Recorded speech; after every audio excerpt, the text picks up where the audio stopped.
Hey guys, welcome back to another video. और आज हम लोग देखेंगे कि मोनोलिथिक आर्किटेक्चर क्या होता है, माइक्रो सर्विस आर्किटेक्चर क्या होता है और किस सिनेरियो में माइक्रो सर्विस आर्किटेक्चर को हम लोग यूज़ कर सकते हैं। ठीक है, तो चलिए शुरू करते हैं। तो मोनोलिथिक आर्किटेक्चर क्या है? जब भी हम लोग कोई एक सिंपल एप्लीकेशन बनाते हैं ना, तो उसका आर्किटेक्चर कुछ ऐसा रहता है। हम लोगों के पास एक यूआई होता है, एक बैकएंड सिस्टम होता है और एक डेटाबेस होता है, राइट।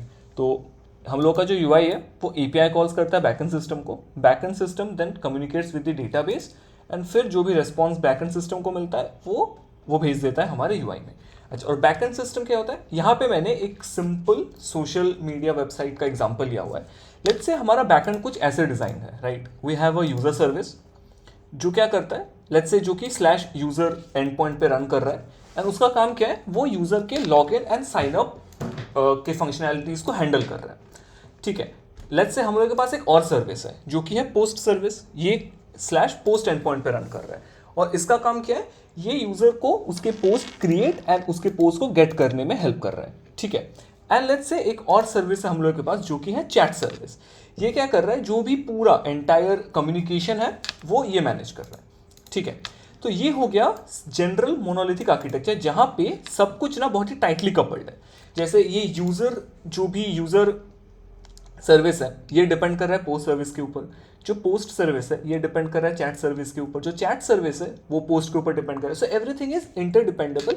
और यहाँ पे ना एक सिंगल सोर्स ऑफ ट्रूथ है जो कि एक ही डेटाबेस है। ठीक है, तो लेट्स से अगर इस पूरे सिस्टम पे कोई भी एक सर्विस फेल हो जाती है तो पूरा सिस्टम फेल हो जाएगा। ठीक है, लेट्स से अगर फॉर सम रीजन मेरा यूजर सर्विस काम नहीं कर रहा है तो मेरा पूरा सिस्टम फेल हो जाएगा। उस केस में मेरा पूरा सिस्टम बंद है, यूजर पोस्ट भी नहीं कर पाएगा, चैट भी नहीं कर पाएगा, जो कि हम लोग अगर लॉजिकली देखें तो नहीं होना चाहिए। लेट्स से अगर मेरे पास एक वेबसाइट है जहां पे user log in sign up नहीं कर पा रहा है, बट स्टिल वो चैट तो करना चाहिए ना। जो यूजर्स ऑलरेडी लॉग्ड इन है they should able to chat in the system. But monolithic architecture में प्रॉब्लम ही है कि क्योंकि सर्विसेज बहुत ही टाइटली कपल्ड है, एक फेलियर पूरे सिस्टम को डाउन कर देता है। ठीक है, इसको सॉल्व करने के लिए हम लोग क्या यूज करते हैं, माइक्रो सर्विस आर्किटेक्चर। तो वो क्या होता है देखिए, ये है एक micro service architecture of the same application. ठीक है, हम लोग के पास यूआई है और एक है एपीआई गेटवे। अच्छा, ये एपीआई गेटवे क्या करता है, आई एक्सप्लेन और डिटेल्स में एपीआई गेटवे क्या है जब मैं प्रॉपर ट्यूटोरियल बनाऊंगा, जब हम लोग हैंड्स ऑन करेंगे एक प्रोजेक्ट के थ्रू। बट अभी के लिए ये समझ लो कि एपीआई गेटवे बेसिकली एक प्रॉक्सी टाइप का काम करता है। ठीक है, क्योंकि माइक्रो सर्विस में सब कुछ डिफरेंट डिफरेंट सर्वर्स पे रन करता है। ये बेसिकली एक प्रॉक्सी की तरह काम कर रहा है जो कि यूजर्स के रिक्वेस्ट को पर्टिकुलर एंड पॉइंट्स में रीडायरेक्ट कर देता है। ठीक है, अच्छा अभी समझते हैं इसका आर्किटेक्चर को। एक हुआ यूआई, एक हुआ एपीआई गेटवे जो रिडायरेक्ट करेगा, और लेट्स से मेरे पास तीन डिफरेंट सर्विसेज है। अच्छा, इस सिनेरियो में देखिए, जो मेरा यूजर सर्विस है उसके पास एक अपना डेटाबेस है अलग। So this is entirely different service. Same post service के पास अपना डेटाबेस है, complete different service again. Same for the chat. ये तीनों अपने ऊपर डिपेंडेंट नहीं है। लेट्स से ये चल रहा है, लेट्स से ये सर्विस मेरा चल रहा है पोर्ट 8000 पे, 8001 पे। ठीक है, ये जो मेरा सर्विस है ये चल रहा है लेट्स से पोर्ट 8002 पे। ठीक है, और जो ये है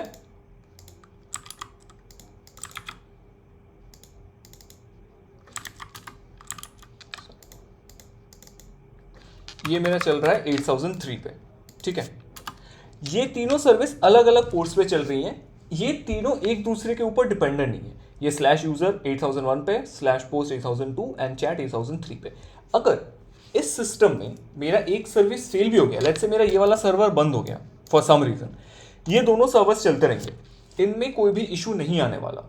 ठीक है, यही एडवांटेज है माइक्रो सर्विस का ओवर मोनोलिथिक सर्विस। अच्छा, अभी मैंने तीन अलग सिस्टम्स तो बना दिए, बट हमारे एप्लीकेशन का रिक्वायरमेंट हो सकता है ना कि ये सिस्टम इससे कम्युनिकेट करे, तो वो कैसे होता है? इसके लिए जनरली माइक्रो सर्विसेज में हम लोग एचटीटीपी रिक्वेस्ट, मैसेज क्यूज या वेब सॉकेट्स का यूज करते हैं। सबसे सिंपल वे होता है एचटीटीपी रिक्वेस्ट, जहां पे एक सर्विस दूसरे सर्विस से कम्युनिकेट करता है through HTTP request.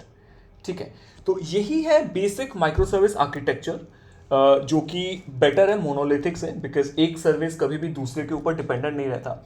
Also micro services are very easy to scale up. ठीक है, easy to build. Monolithic architecture में क्या होता है, हम लोग जनरली एक ही टेक स्टैक यूज करते हैं। लेट्स से एक ही प्रोग्रामिंग लैंग्वेज यूज करके पूरा सिस्टम बना रहे हैं, बट माइक्रो सर्विसेज में ऐसा नहीं होता। लेट्स से मैं अगर चाहूँ तो यहाँ पे मैं कुछ different database and tech stack use कर सकता हूँ, इस सर्विस के लिए कुछ और, चैट के लिए कुछ और।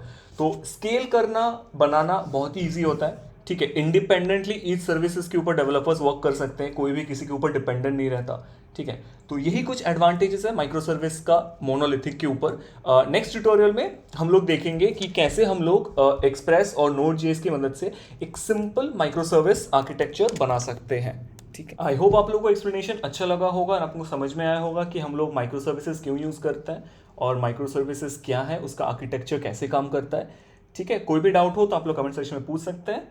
Thank you.